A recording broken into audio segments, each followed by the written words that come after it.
Coucou les jolies, bienvenue sur la chaîne YouTube de Claire Vie Rose. On se retrouve aujourd'hui avec une nouvelle vidéo, comment réviser le CRFPA en 2 mois.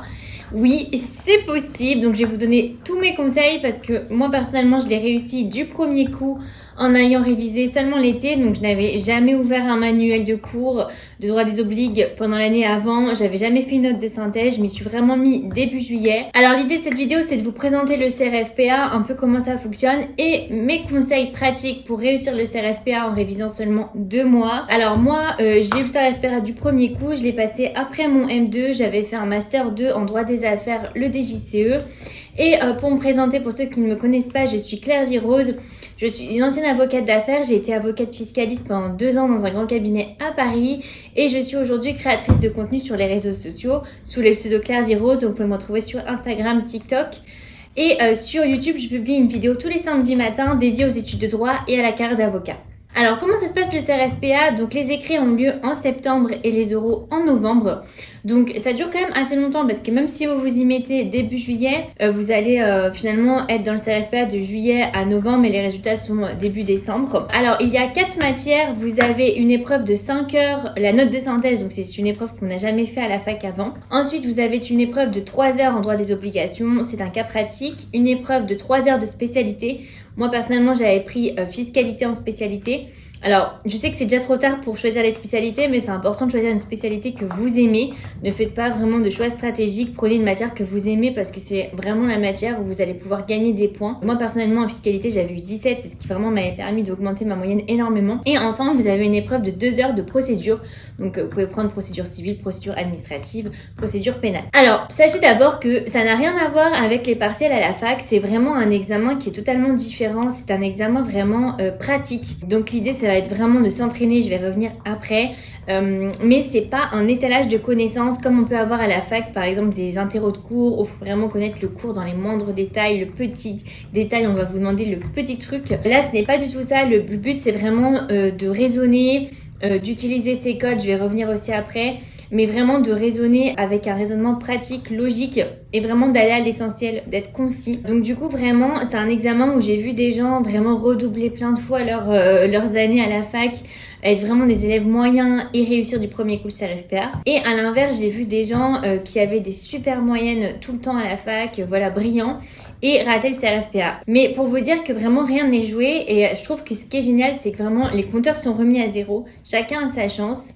Comme je vous l'ai dit, c'est vraiment des examens qui sont différents puisque vous avez des épreuves de 2 heures de cas pratique, 5 heures de notes de synthèse. Et donc le plus important, c'est s'entraîner, s'entraîner, s'entraîner. Voilà, il y a des gens qui se concentrent sur le fait d'apprendre les matières, ils n'ont jamais fait de CRFPA blanc avant le vrai CRFPA, c'est vraiment une erreur. Le plus important, c'est vraiment de s'entraîner. Et pour s'entraîner, pour moi, c'est vraiment indispensable d'avoir une prépa. Personnellement, je l'avais préparé avec une prépa. Surtout si vous le révisez en seulement 2 mois, c'est vraiment impossible de le faire sans prépa. Alors, je sais qu'en général, les prépas, c'est quand même un peu cher et ça peut être compliqué pour certains. C'est pour ça que moi, je vous recommande la prépa Dalloz. C'est une prépa qui est aux alentours de 1200 €, alors qu'en général, les prépas, c'est plutôt 1800 €. Et j'ai en plus un code promo pour vous. Je vous le donnerai à la fin de cette vidéo et aussi dans la description de cette vidéo qui vous fera énormément baisser le coût de la prépa. Alors, comme je vous l'ai dit, la prépa Dalloz, c'est une prépa qui est reconnue, donc qui est affiliée à l'éditeur Dalloz. Alors vraiment, je trouve que c'est indispensable d'avoir une prépa parce que franchement, l'été, on se rend pas compte, mais c'est quand même un peu compliqué de travailler. Il fait chaud, tout le monde part en vacances. C'est un peu compliqué de se motiver et d'avoir un cadre de travail.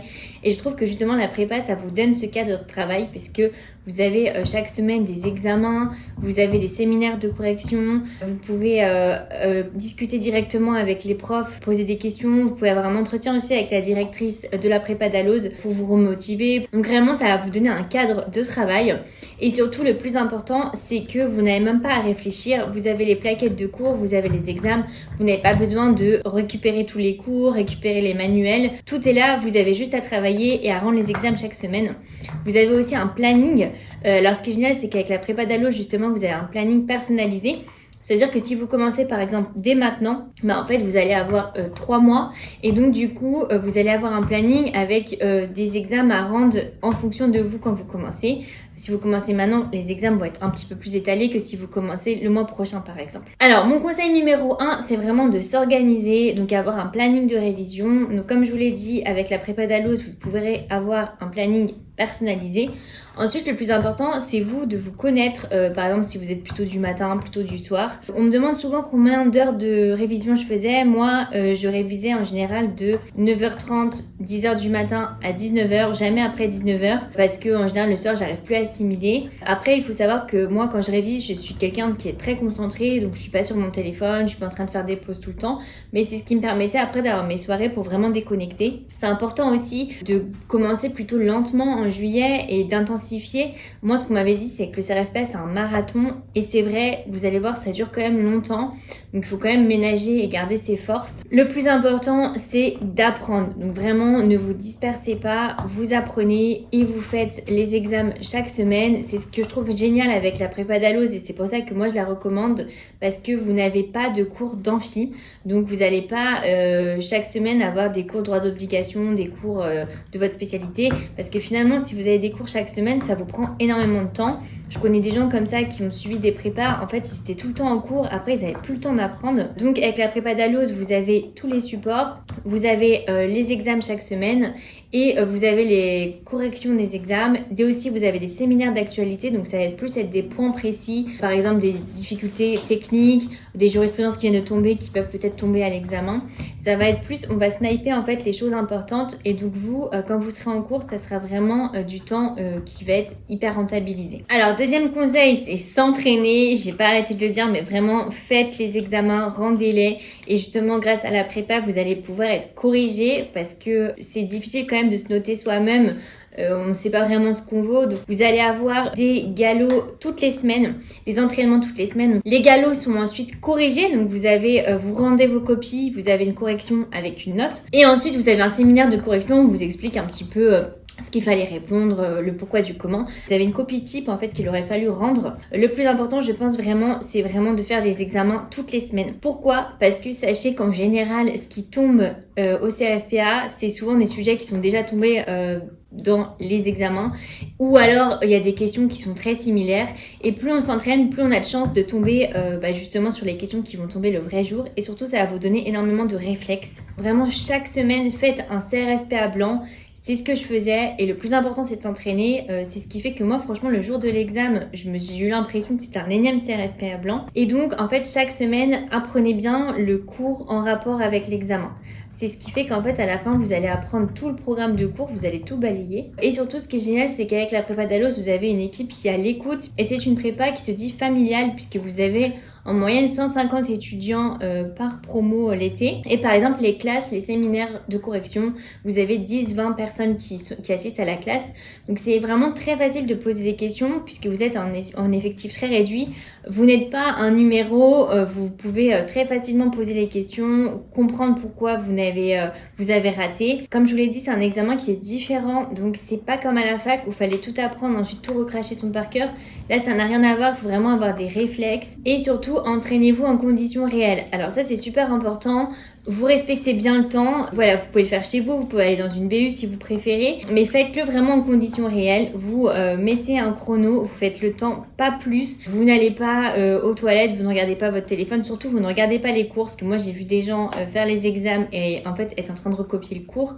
Finalement, du coup, c'est pas vraiment vous qui le faites. Et surtout, vous n'assimilez pas. Parce que vraiment, quand on cherche une réponse tout seul avec son code, après, je peux vous dire qu'on s'en souvient. Donc faites-le vraiment en conditions réelles, même si vous n'êtes pas prêt, même si vous avez l'impression que vous n'avez pas assez appris le cours, faites-le quand même en conditions réelles. Respectez le temps, n'allez pas trop aux toilettes, prenez-vous quelques trucs à manger, n'allumez pas la télé. Pourquoi? Parce que en fait le jour de l'examen c'est presque une épreuve physique parce que quand même vous avez beaucoup d'épreuves en un temps réduit et en fait ça vous habitue même à écrire rapidement, à rester assis, à rester concentré. Moi par exemple j'ai une amie, elle avait raté le CRFPA parce qu'en fait elle faisait tout le temps les examens chez elle tranquillement avec des boules caisses et quand elle s'est retrouvée à l'examen il n'y avait pas avoir boules caisses, ça l'a complètement déstabilisé le bruit. Même par exemple je vous encourage à faire les examens par exemple dans une BU où vous allez avoir des gens qui passent du bruit à côté de vous, des voisins de table. Ensuite, troisième conseil, bien regarder vos corrections. Donc chaque semaine, vos galops vont être corrigés, donc vous allez avoir une note, des commentaires. Aussi bien suivre les corrections que vous allez avoir à la prépa d'Alloz, parce que c'est super important ensuite de comprendre là où on a raté. Comme je vous l'ai dit, c'est des questions qui peuvent tomber le jour J, puisque en fait on fait tellement d'examens qu'au bout d'un moment, c'est des sujets qui peuvent tomber, ou alors ça ressemble un petit peu. Ensuite, quatrième conseil, révisez bien avec le code. Alors moi je sais que quand j'étais à la fac, je révisais pas toujours avec le code, et j'ai vraiment appris à réviser avec le code au moment du CRFPA. J'ai d'ailleurs fait une vidéo comment annoter son code. Alors je vous mets la vidéo juste en bas dans la description de cette vidéo. Je vous explique déjà les règles pour le CRFPA et aussi comment faire, qu'est-ce qu'il faut surligner, comment mettre les post-it. Donc vraiment quand vous voyez les épreuves, il faut surligner un peu les jurisprudences importantes, mettre les post-it, comme ça, le jour de l'examen, vous avez les réflexes. Ensuite, mon conseil, alors je sais que c'est un peu à contre-courant de ce qu'on entend, c'est de réviser sans faire de fiches, surtout si vous révisez pendant 2 mois, vous n'allez pas le temps de faire des fiches. J'ai une amie aussi, elle a arrêté le CRFPA parce qu'en fait, elle a passé son été à ficher, mais sauf qu'elle ne les a pas appris parce qu'en fait, quand on fiche, plus souvent quand on fait des belles fiches, pendant ce temps-là, on n'apprend pas. J'ai aussi fait une vidéo sur le sujet qui explique comment apprendre son cours sans faire de fiches. En fait, c'est une technique où vous allez annoter les marges de votre cours. Justement, avec la prépa d'Alloz, vous pouvez avoir les supports de cours imprimés. Donc du coup, c'est facile, vous pouvez noter un peu sur les côtés parce que sinon, vous allez perdre un temps monstre. Et aussi, mon conseil, ça serait de, bien sûr, ne pas faire d'impasse dans le sens réviser bien toutes les matières chaque semaine en suivant le programme. Ensuite, des conseils très pratiques. Quand vous rédigez votre copie, il faut vraiment être synthétique. Par exemple, dans un cas pratique, il ne faut pas envisager tous les fondements possibles. Il faut mettre le fondement que vous pensez qui est le plus pertinent et bien l'expliquer. Bien l'expliquer, ça veut dire être complet sans non plus donner trop de détails, se perdre dans les détails. Alors ça c'est super important parce que l'examen est fait, les épreuves sont faites pour que vous n'ayez pas énormément de temps. Vous n'avez pas le temps par exemple de tout écrire, tous les fondements, tous les détails, ce n'est pas possible. Donc sachez que si vous passez trop de temps à répondre à une question, c'est du temps en moins sur les questions d'après. Donc soyez vraiment très clair, synthétique, allez à l'essentiel. Et aussi moi un petit conseil, parfois en fait je soulignais, par exemple si vous mettez un mot important, je soulignais pour que ce soit bien clair pour le correcteur. Alors ensuite c'est quelque chose qui est vraiment sous-estimé je trouve, mais c'est super important de penser à l'aspect psychologique, de garder le moral. N'écoutez pas les rumeurs, ce n'est pas vrai qu'il faut s'enfermer de 8h à 22h tous les jours, d'avoir des fiches dans la douche, de ne plus sortir. Moi personnellement je sortais tous les samedis soirs avec mes amis parce que voilà c'était un peu mon échappatoire, j'avais besoin de sortir, de voir du monde, de discuter, de rigoler. Si vous c'est le sport, faites du sport, essayez vraiment d'avoir votre petit moment à vous qui va vous permettre de vous oxygéner parce que sinon vous n'allez pas tenir.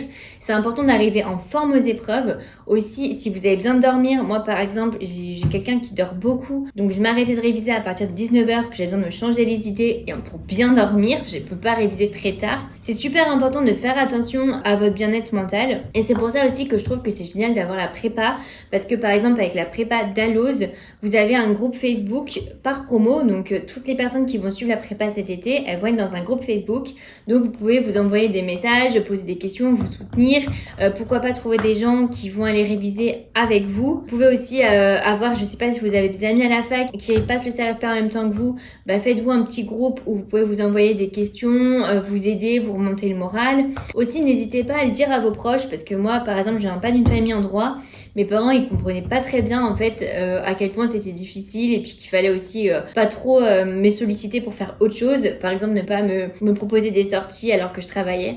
Donc n'hésitez pas à bien expliquer à votre entourage en quoi va consister votre été. C'est aussi pour ça que je trouve que c'est vraiment bien la prépa d'Alloz parce que vous allez être un petit effectif, c'est une prépa familiale, vous n'êtes pas un numéro.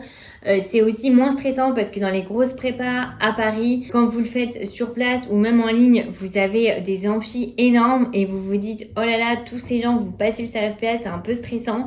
Alors que je trouve que du coup avec la prépa d'Alloz, vous êtes un peu dans votre cocon, vous n'êtes pas trop nombreux, vous êtes dans votre petit groupe, vous pouvez facilement échanger avec les professeurs ou les autres étudiants. Alors comme je vous l'ai dit au début de cette vidéo, j'ai un code promo pour vous pour la prépa d'Alloz. Alors je suis super contente parce que franchement je sais que les prépas c'est pas évident. Alors on conseille tout le temps mais en même temps c'est cher, donc du coup je suis super contente de pouvoir vous faire une petite réduction de prix.